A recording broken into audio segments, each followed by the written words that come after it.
That may be the greatest catch I've ever seen in my life. Alright guys, a very, very, very important announcement.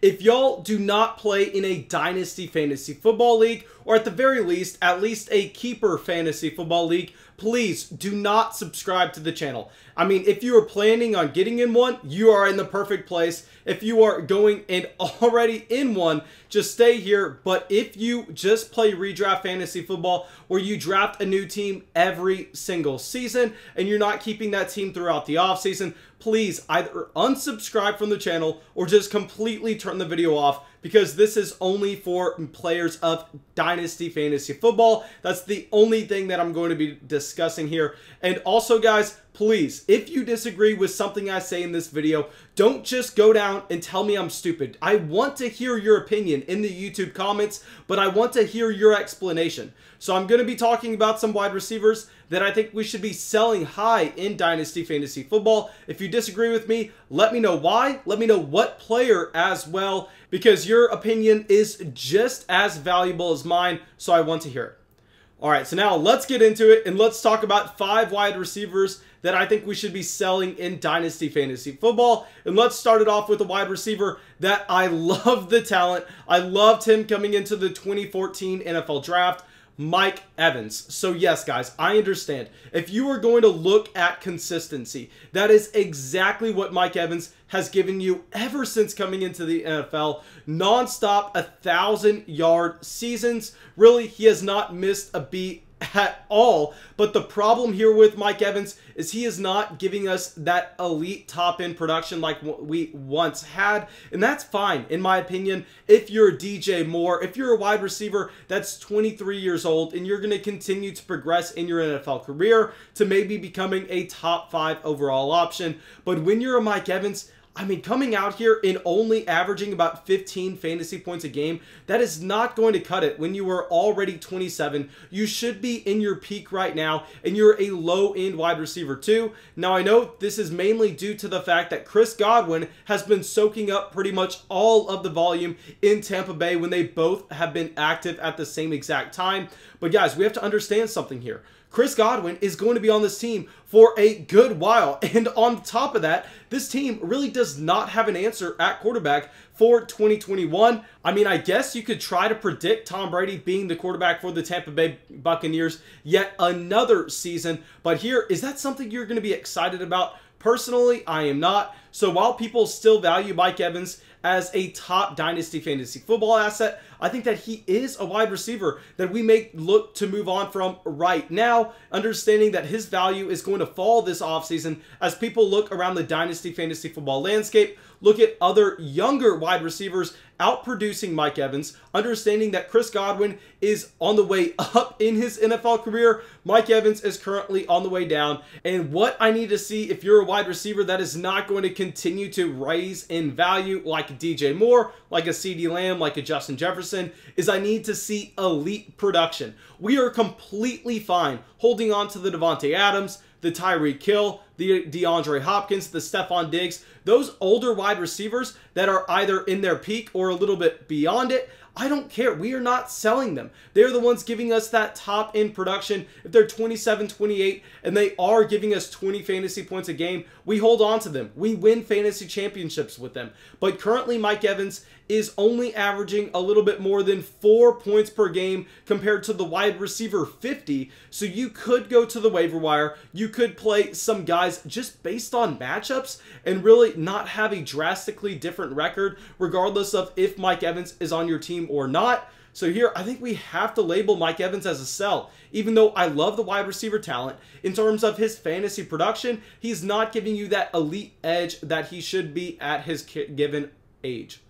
All right, so now our next wide receiver, someone that is surprisingly 30 years old, Adam Thielen. Now, I know, guys, it seems like Adam Thielen has not been around that long at all. I mean, it seems like Mike Evans has been around in fantasy circles for way longer than Adam Thielen now, and that's because he has. Adam Thielen was such an old breakout player. I mean, already 30 years old, and what sucks with Adam Thielen is not only Justin Jefferson coming out here and dominating as the #1 wide receiver on this offense in terms of the air yards that he's accruing, in terms of the efficiency that we've seen with Justin Jefferson, but also the contract situation is not nice for Adam Thielen.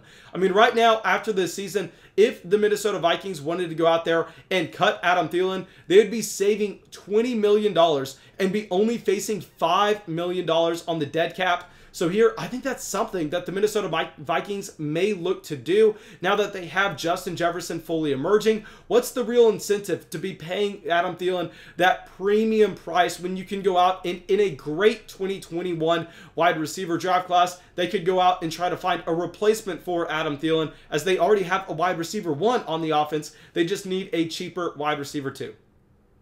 All right, so now our next wide receiver, someone that I just don't like the situation in the long term. Robert Woods, already 28 years old, will be 29 in a couple months. And with Robert Woods, what sucks is Cooper Kupp is locked up for this team for the next 3 years. So we always will know that Robert Woods does not have access to that top 10 production that we really need at this kind of age. And on top of that, we know that they actually drafted Van Jefferson in the 2nd round this past season. And Van Jefferson, yes, has been an extreme disappointment so far in 2020, but who is to say that Van Jefferson doesn't come on a little bit stronger in 2021? So with Robert Woods, very similar to Mike Evans. I mean, I love the wide receiver. I think that he's going to be a very nice option in 2020, and he's definitely a solid wide receiver too.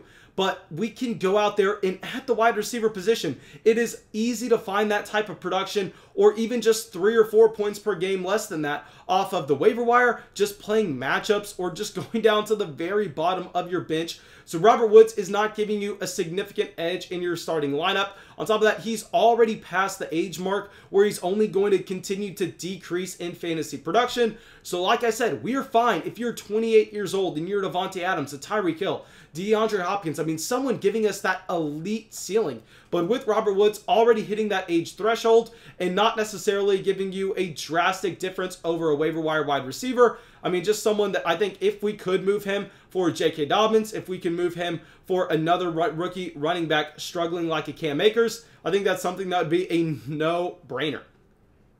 All right, so now our next wide receiver, someone that I loved coming into rookie drafts this past season, Jerry Jeudy. Okay, y'all know with Jerry Jeudy, I was one of his biggest advocates because I found that Courtland Sutton was severely overrated in this offense. I thought that Jerry Jeudy was going to come in and he was going to be the wide receiver 1 for the Denver Broncos. KJ Hamler was also going to have a role on this team. But here with Jerry Jeudy, I think people have just gotten a little too excited. I mean, I think that we will see Courtland Sutton come back to this team in 2021. He tore that ACL literally, I believe, week 1 or week 2. So we know that he's going to be 100% good to go at the beginning of next season. No need to worry about that. And with Courtland Sutton, I'm not going to come out here and say he'll be the #1 wide receiver for the Denver Broncos, as we always thought that would be Jerry Jeudy. But I think he is going to see a significant target share. And with Jerry Jeudy, we know that the quarterback situation is not answered in the long term for the Drew Lock-led Denver Broncos. I mean, Drew Lock has been severely disappointing so far in 2020. So with Jerry Jeudy, he's looking like a wide receiver that's going to share the role of the wide receiver 1 on a bad offense. Yes, he's a great talent, but if you could go out there and you could possibly move him for a T. Higgins, now that Joe Burrow is out of Cincinnati for the year, I think that's something that you could possibly look to do. Or you could trade Jerry Jeudy plus a small piece to get to Justin Jefferson, trade Jerry Jeudy to get to CeeDee Lamb. Any of those moves I would be loving to do because Jerry Jeudy has a ton of hype right now for the right reasons. All right, so now our last wide receiver, someone that I actually was advocating for buying low about 3 weeks ago, but now after his massive performance, I've been getting questions in our live streams, and I am just perplexed with them. Deebo Samuel. Okay, guys, I understand. Deebo Samuel has been very impressive on the football field whenever he's got an opportunity, but the problem is so has Brandon Ayuk. I think that Deebo Samuel has mainly been a product of this overall Kyle Shanahan system, and with Deebo Samuel going forward, I don't think he has a safe target share that we're going to be able to rely on because Brandon Ayuk is going to be coming back. We know they have what I perceive to be the best tight end in the entire NFL in George Kittle, and with Deebo Samuel, what nobody wants to tell you is that he's actually about to be 25 years old. He came into the NFL at a severely old age, very similar to a player like we're seeing in Los Angeles with a Van Jefferson. So Deebo, I think, is not necessarily going to have that very high ceiling. And like I said, guys, unless you're a DJ Moore who's 23 years old, if you're not giving us elite numbers, I would rather just go out there and trade for a running back, go and get some older wide receivers that we know are going to give you those elite numbers, or trade for a wide receiver that's on the come up right now. I mean, look at a guy like Curtis Samuel. Curtis Samuel right now is 23 years old. He was drafted in 2017, and Curtis Samuel is going to be a free agent at the end of the year. Curtis Samuel has proven that he can be that great option. And I mean, how much more would Deebo Samuel cost you than Curtis Samuel? I think that makes no sense. So here, I think we're going to have to label Deebo Samuel as a sell high.